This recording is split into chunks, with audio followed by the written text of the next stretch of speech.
Okay, here's where we're at. Spent today working on the ceiling. I had 72 pieces of tissue prepped and ready to use. I've already gone through those. It took 72 pieces of the tissue that are about, what are they, 12 by 18, something like that, to do 7 panels, and I still have 11 to go. On average, it takes 45 minutes per panel so far. That doesn't include the glazing. So it gets painted, tissue, painted again, then tomorrow after it dries, or not tomorrow, but when I'm completely done, I put a final coat of paint on to even it all out to make sure that the sheen level is exactly how I want it to be.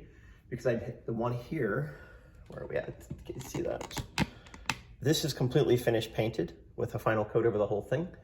And where are we? That one is not. And if you can see how blotchy it is compared to this one, it makes complete sense.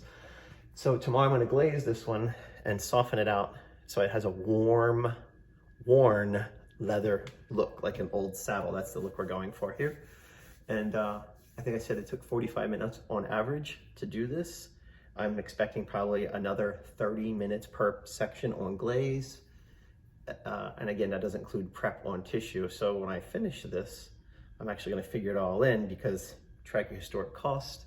That way you know how to properly bid something going forward in the event that you come up against something like this. I'm not going to say that I guessed it, but based on walls that I've done and what I call high time difficulty factor, calculate that in, because the higher you go, the slower you go. If I'm working right here, it's much quicker, but being up there, it's much slower, is what it is. So I always add another 12% to a cost when I'm working over a certain height, and another factor when you're working overhead.